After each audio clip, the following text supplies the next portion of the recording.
E aí pessoal, aqui é HH e neste vídeo eu quero fazer uma análise profunda de uma das cenas mais importantes de Invencível, o último episódio da primeira temporada. Obviamente vai ter spoilers, se você não quer spoilers, não veja este vídeo. Se você já viu, já sabe, já quer conhecer e quer ver uma análise profunda de uma das cenas mais incríveis, que é a cena do Omni-Man chorando, então fique aqui neste vídeo.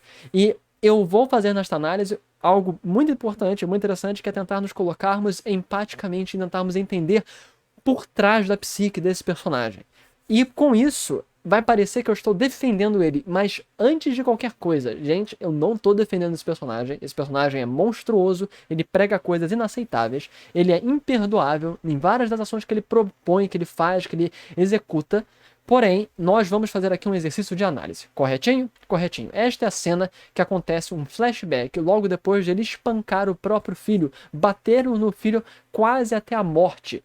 E ele se lembra do momento quando ele estava num jogo de beisebol e o filho estava lá, ele estava com a esposa. E tem toda uma questão alegórica e metafórica importantíssima. E neste momento é importante lembrar que o Omni-Man, ele está observando essa situação, ele está vendo esta situação inteira, a partir da agora da lógica, como um Vitrumiano. Um Vitrumiano, não sei exatamente como pronuncia, ele é de Viltrum, então ele é Viltrumiano. Ele está vendo a partir da lógica dele. E para entendermos esse personagem, antes de qualquer coisa, é perceber que, como um Vitrumiano, ele se vê como a raça mais poderosa, importante, inteligente, interessante, a única raça que merece governar o universo inteiro.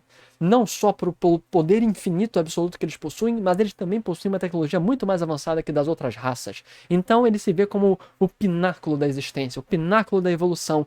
Tanto do ponto de vista biológico, ele é uma máquina perfeita biológica que vive milhares de anos, que tem um poder e uma resistência e uma capacidade de combate que supera mesmo de planetas inteiros. A tecnologia de planetas inteiros às vezes não se compara ao poder inacreditável de um único Vitrumiano. E além disso, eles também são avançadíssimos tecnologicamente. Portanto, para o ponto de vista dele, do Omni-Man, ok? Que para mim é o personagem mais interessante da série. Para o ponto de vista do Omni-Man, não tem porquê as outras raças, os outros seres, não seguirem os Vitrumianos. Não há porquê. Inclusive, durante a série, nós vemos ele fazer um comentário sobre César, um dos maiores conquistadores humanos, em que ele comenta como é absurdo que César tenha sido reduzido a uma piada. Porque isso aí já remete ao fato de como ele se observa. Ele se vê como um ícone, ele se vê como um deus, algo que as raças menores e inferiores devem seguir cegamente, devem absolutamente se ajoelhar perante Vitruma, perante o planeta, perante a raça, perante sua própria raça. Então, do ponto de vista dele, faz completo sentido isso. Essa cena é lindíssima porque ela faz uma sobreposição de diversas coisas.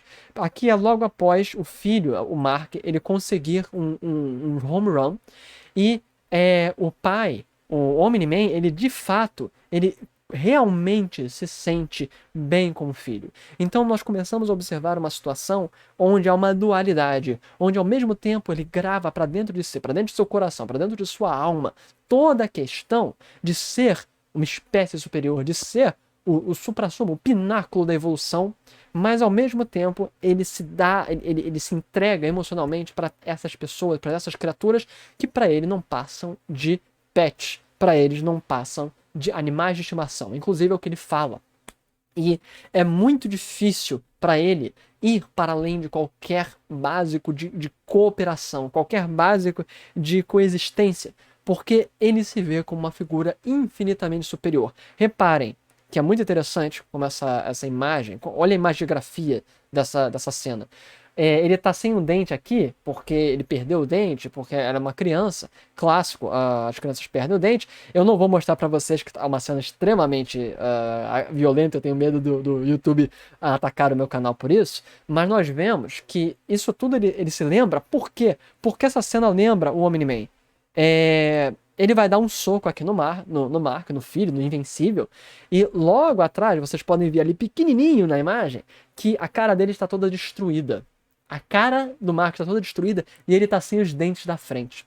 Então, tudo isso, olhem a beleza dessa escrita, olhem a beleza desta animação. Esta cena, o flashback retornou porque ele socou o filho e ele perdeu o dente e o fez lembrar da cena quando ele era pequeno.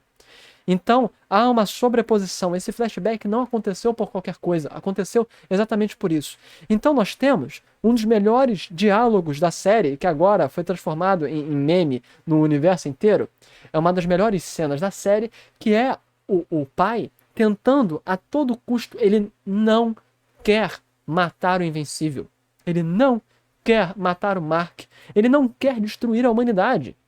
Reparem que, apesar dele falar, ele tem um discurso bastante cruel e destrutivo perante a humanidade, que eles são apenas vermes, eles são apenas animais, eles são nada, eles devem ser destruídos.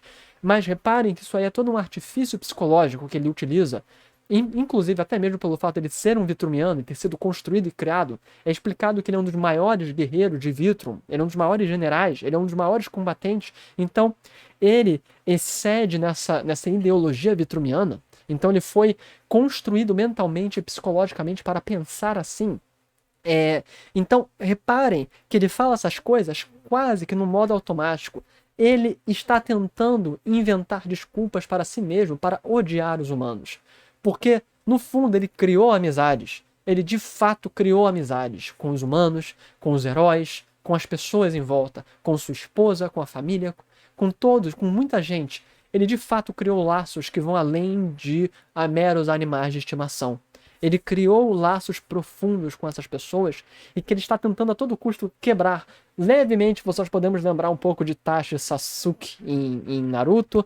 Nós podemos lembrar de personagens como Reiner em Attack on Titan, que tentam criar desculpas para poder inventar inimigos para serem destruídos. Porque, no fundo, ele está se quebrando por dentro. Nós podemos observar que ele está gritando com o filho, mas é porque ele está projetando no filho a própria raiva, a própria insatisfação que ele está sentindo. No fundo, o Omni-Man está em frangalhos. Ele não queria ser levado a esse extremo, mas ele não tem para onde ir. Em última instância, de um lado, ele de fato tem fé no que ele acredita. E nós podemos culpá-lo. Vamos pensar por um segundo como sendo o Omni-Man. Pense que você é uma espécie que vai viver centenas, milhares de anos.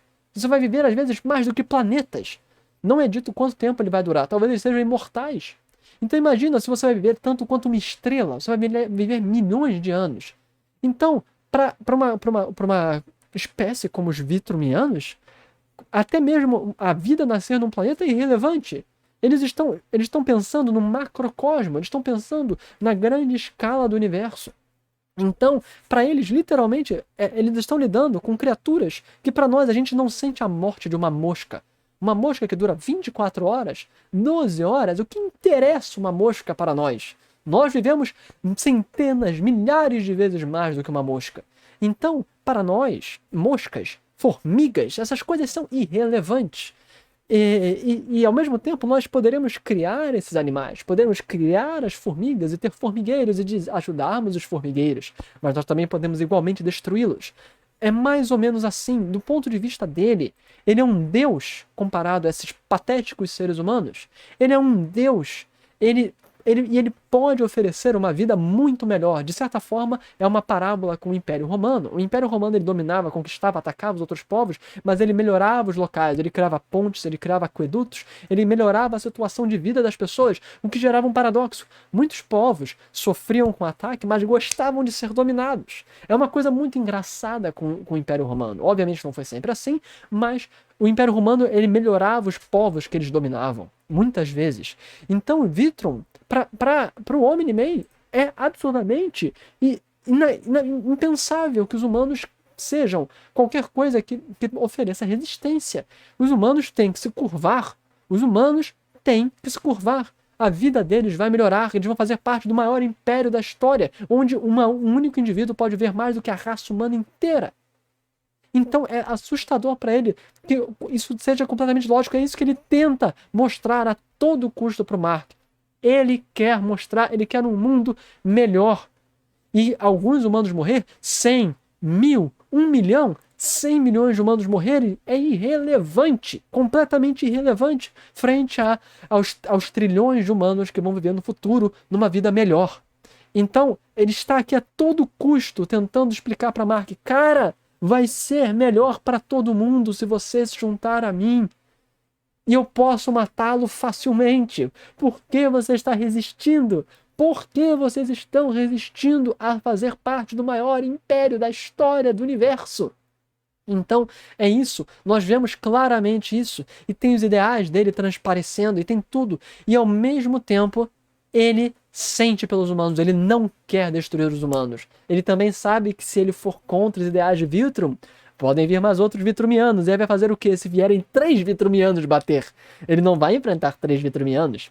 Então, é muito importante ver toda... Olhem que maravilhosamente construída isso. Olhem aqui.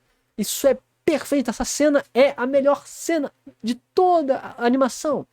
E aí nós temos mais algumas coisas legais. Reparem, ele está em frangalhos. Ele percebe o que ele fez. Reparem, ele vê o filho todo destruído, ele vê que não vai conseguir mudar a mente dele, e ele vê o que ele fez. Olha para as mãos, olha como ele está se observando. Ele observa o que ele fez. Ele não queria fazer isso. Ele queria que o filho o visse como um herói. Como ele queria, nós percebemos que ele queria que a maneira como ele contasse a verdade para o filho era que na mente dele ele iria contar isso e o filho ia abraçá-lo e amá-lo e dizer, vamos fazer a Terra um lugar melhor. Ele queria o filho do lado dele. Porque ele queria que o filho acreditasse nesses ideais. E ele sente triste por não ter construído isso desde o começo. E agora ele sabe, ele vê claramente que acabou.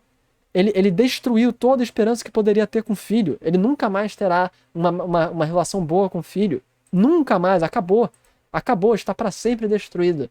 Então, ele de fato, um dia imaginou numa fantasia de que o filho iria se juntar a ele, que o filho perceberia essa realidade, que o filho entenderia tudo isso. Que, no fundo, ele quer o melhor para a humanidade. Ele quer uma humanidade boa. Mesmo que esses ideais sejam absurdos e horríveis e destrutivos, ele não enxerga assim. E aí, ele não tem mais nada a fazer a não ser ir embora. E nós temos aqui as lágrimas que ficam no espaço. Isso aí, essas gotas de água que são as lágrimas que ele chora. Cena fantástica, cena maravilhosa, personagem incrível, melhor personagem da série. Eu poderia falar meia hora, 1 hora sobre isso, mas estou me contendo para deixar um vídeo rápido. Então, tem mais alguns detalhes que eu vou falar, mas como sempre, se vocês gostam desse tipo de material, se inscrevam no canal, sigam o canal, liguem o sininho, me vejam também na Twitch, que é youtube.tv/gaigaia, e no meu Instagram, Victor Gaigaia, que eu também faço material sobre isso. Porque tem muita coisa que dá para falar, e você se inscrevendo, você vai ver quando surgir um novo vídeo. E reparem que tudo foi destruído. Olha o ponto final de que é maravilhoso. Mas a lágrima se mantém. Reparem que o sangue, tudo é destruído conforme ele entra na atmosfera. Essa coisa toda é destruída. Mas a lágrima, como que por mágica, se mantém cristalizada. Que é algo que ele sabe que não vai apagar. Ele pode apagar as máculas, ele pode tentar esquecer a dor que ele causou. Mas a dor emocional que ele causou vai permanecer para sempre nessa forma de lágrima que ele não vai poder apagar. Isso é lindo, isso é poético, isso é muito bem feito. Uma das melhores cenas que eu já vi assim nos últimos anos. E fantástico. E é isso aí, aqui foi Gaigaia. Falou.